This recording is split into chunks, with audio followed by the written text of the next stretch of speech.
So we are back at UK Metals Expo 2025 for the second year in a row. And I just wanted to catch up with Summer because Summer's had quite a big year in terms of career development. And I want to share with you guys what she's been up to. So Summer, tell us how you feel your career has grown over the last 12 months. I feel much more confident in myself now, I would say. I think that's probably the biggest difference because my job role and stuff hasn't really changed that much, I wouldn't say. But I've sort of lent in maybe to learning a bit more and asking a few more questions. And I think that's probably opened up a few more opportunities for me, definitely. So you spent some time out in the yard. We haven't got as much I of that done did. as we wanted to, but we're quite interested in trying to get the back office to know the metals and know what they're talking about and the upgrading and the downgrading, and so that when you're looking at the documents, that gives you an idea of how that relates to the yard. How did you find that day? I think there has been a bit of confusion on that because I think the yards were like, I don't even know, they're a little bit confused about what my purpose was and why I needed to learn it. Because it sounds like I want to like diversify and go into buying, which is definitely not the case. I don't want to tread on Brett's toes at all. But it's um, it's interesting. That's the thing. When you're sat looking at paperwork all day, you don't see the scrap. It's almost like you're playing a board game, and there's no real tangible things moving about. Yeah, like you're moving numbers around, aren't you? And Yeah, sometimes they are really big numbers. So you can forget that that is a physical item that is in that yeah, yard that we are trading. And I think it's really important to remember that because for you, exactly. if there's something comes in, I don't know, and there's a credit note and it's 100 quid, what does that mean in real terms? What's happened in the yard to cause that? And I think the more you can get involved in that, the better your career is going to get. But it also means that must give you more confidence in this environment Oh god, to be definitely. able to have a conversation. Yeah, no, it does because I've been working in the industry for long enough now that I almost feel like I can't justify that fact I don't know about the scrap. I think when you're a newbie, it's you're not expected to know any answers.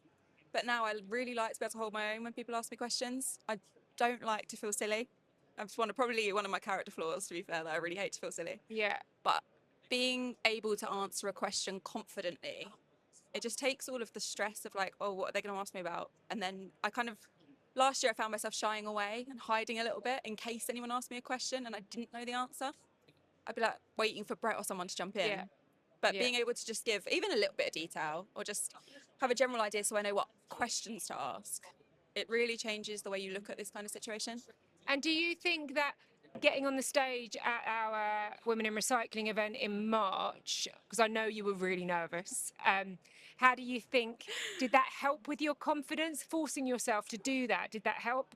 I think that's probably the lesson I've learned most is that you just have to throw yourself in at the deep end. And for me, that was really throwing myself in at the deep end. And even when I was doing it, I was thinking to myself, God, this sounds awful. I was thinking I was like stuttering. When I watched the video back, I was like, that was actually Yeah, pretty good. yeah. And you know what?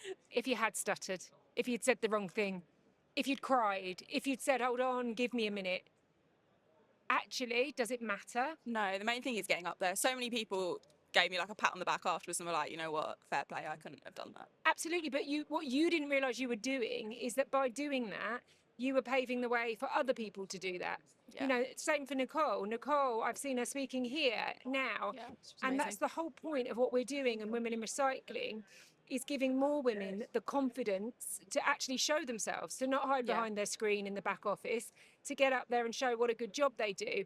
And I think maybe people don't realize that's what this is about.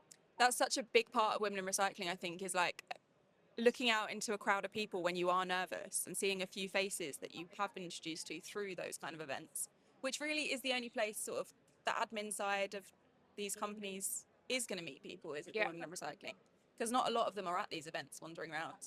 No, and actually, what we're trying to do is scoop them up when they Yeah, are, isn't it? Is kind of, hi, how you doing? I saw you at this last event. That's amazing, and it's making a difference. Like I'm it watching really it is. evolve in front of my eyes. I think it's incredible. Yeah, I think I've seen a lot of the confidence in the women that have got involved change in the last year, I would say. I don't think it's just me. I think it really is like it's a movement. Yeah. So moving forward then, I know you've become involved in the new Aluminium Alliance, is it? Tell us a bit about that. Aluminium Allies. That's it, yeah. So they're just rolling out. I think there's a bit of a soft launch going on today. It's my side primarily, I think, will be more from looking at getting young people into the industry, sort of a mentoring side maybe. Because I have to admit, I did have a bit of imposter syndrome. I've listened to all of your speeches, and I was chatting to Sophie about it, and it is just, it's putting my face out there. It's exactly what you just said. There are so many people that don't even realise what I do is an option in a career, and that there is so much growth in it as well. There's so much to learn. Like, you can go so far by getting yourself into a company like ours and into that kind of role.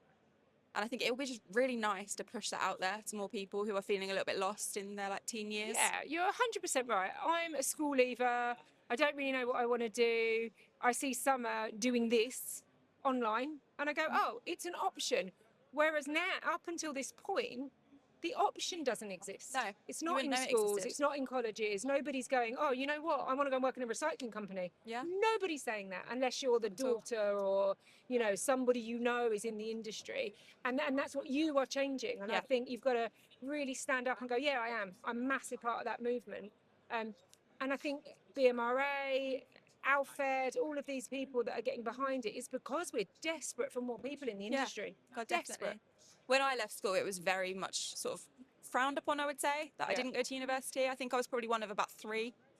And the only reason I've landed in recycling is because it was a family business. There is not, I really appreciate the fact that I got such a head start with it. Yeah. Because I really wouldn't have known. And what I spoke about in the speech that I did at the Women in Recycling event is I was so lost when I left school. I had absolutely no idea what I wanted to do, who I wanted to be. Yeah. And I don't think I would be the woman I am now if I hadn't sort of been pushed so far out of my comfort zone in the industry. Yeah, yeah. And for me, I need more Summers. Like, what am I going to do if she decides to run off into the hills with some really amazing guy that's going to look after her? I'm going to tell him no. I don't think those guys are on Hinge, just saying. Wow, that hasn't happened yet. But no, we do. We need more Summers in the world. So, well done, and let's see where you're at this time next year. True. It's quite exciting, isn't it?